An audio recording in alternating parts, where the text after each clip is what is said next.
નમસ્કાર મિત્રો, સ્વાગત છે તમારું મારી યુટ્યુબ ચેનલ પિન્ટુ સરકારી અપડેટમાં।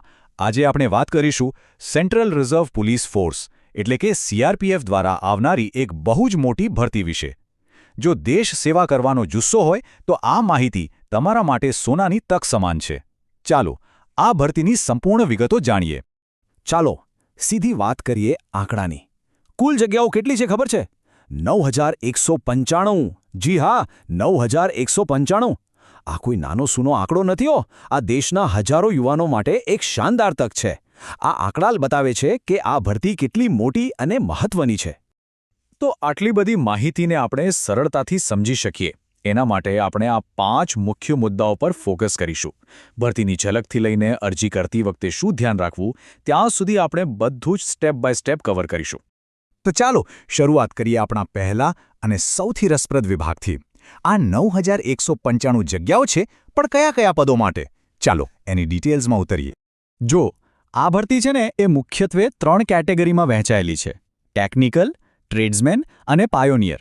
આનો સીધો મતલબ એ થયો કે સીઆરપીએફને ખાલી બંદૂક ચલાવનારા જવાનો જ નહીં પણ અલગ અલગ સ્કિલ્સ ધરાવતા કુશળ લોકોની પણ એટલી જ જરૂર છે। અને આ ટ્રેડ્સમેન કેટેગરીમાં તો જુઓ કેટલી બધી વેરાયટી છે। મોટર મિકેનિકથી લઈને મોચી, સુથાર, દરજી, પેઇન્ટર, રસોઈયા, લિસ્ટ તો ઘણું લાંબુ છે।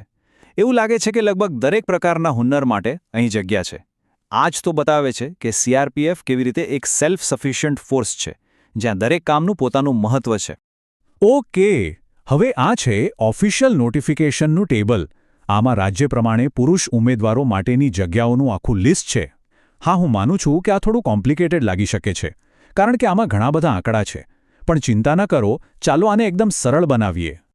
તો એ જ માહિતી અહીં વધુ સ્પષ્ટ રીતે રજૂ કરી છે। આપણા ગુજરાત માટે છે 449 જગ્યાઓ। હવે એની સરખામણીમાં બીજા રાજ્યો જોઈએ તો મહારાષ્ટ્રમાં 680 છે અને યુપીમાં તો 1215 જગ્યાઓ છે।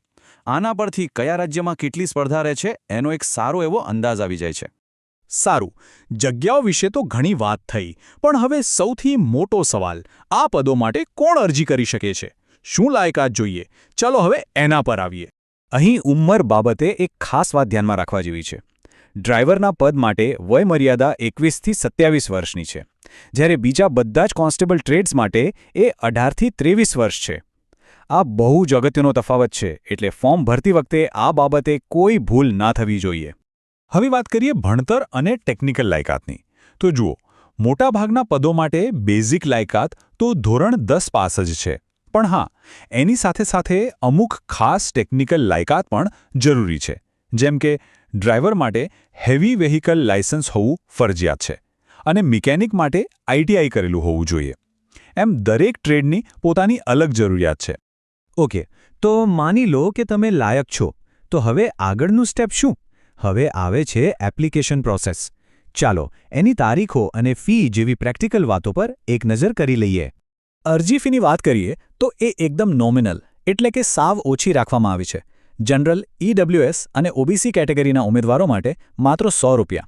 અને સૌથી સારી વાત તો એ છે કે એસસી, એસટી કેટેગરી અને બધી જ મહિલા ઉમેદવારો માટે કોઈ જ ફી નથી। અરજી બિલકુલ ફ્રી છે। આ તારીખો તમારા કેલેન્ડરમાં અત્યારે જ નોંધી લો, બહુ જ જરૂરી છે। ઓનલાઈન અરજી શરૂ થશે 20 એપ્રિલ 2026થી અને છેલ્લી તારીખ છે 19 મે 2026। બસ આ ડેડલાઇન ચૂકવાની નથી, એ ખાસ યાદ રાખજો। ચાલો હવે આપણે એકદમ છેલ્લા અને મહત્વના વિભાગ પર આવી ગયા છીએ। ફોર્મ ભરતા પહેલાં કઈ કઈ બાબતોનું ધ્યાન રાખવું એ જોઈ લઈએ, જેથી કરીને કોઈ ભૂલ ન થાય અને અરજી રદ ન થાય।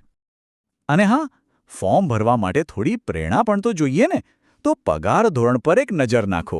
આ પદો માટે પે લેવલ 3 પ્રમાણે 21,700થી 69,100 રૂપિયા સુધીનો પગાર મળી શકે છે, જે ખરેખર એક શાનદાર અને આકર્ષક પેકેજ છે।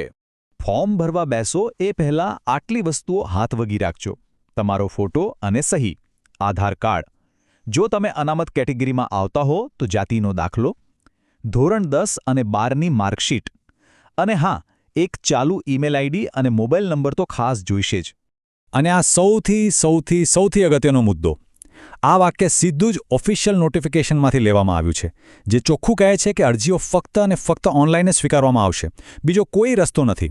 એટલે કોઈ ભૂલમાં પણ ઓફલાઈન અરજી કરવાનો કે કોઈને ફોર્મ મોકલવાનો વિચાર ન કરતા. તો બધી જ માહિતી હવે તમારી સામે છે. જગ્યાઓ, લાયકાત, તારીખો અને અરજી કરવાની આખી પ્રક્રિયા. હવે સવાલ એ છે કે શું તમે દેશ સેવા કરવાની આ સુવર્ણ તક માટે અરજી કરવા તૈયાર છો? મિત્રો, દરરોજની સરકારી અપડેટ સૌથી પહેલા મેળવવા અમારું ટેલિગ્રામ ગ્રુપ જોઈન કરો. લિંક ડિસ્ક્રિપ્શનમાં છે, હમણાં જ જોઈન કરી લો. તો મિત્રો, આ હતી સંપૂર્ણ માહિતી. જો તમને આ માહિતી ઉપયોગી લાગી હોય તો વિડીયોને લાઇક કરો, મિત્રો સાથે શેર કરો અને ચેનલને સબસ્ક્રાઇબ કરવાનું ભૂલશો નહીં. મળીએ ફરી એક નવી સરકારી ભરતી સાથે. જય હિન્દ, જય ગુજરાત.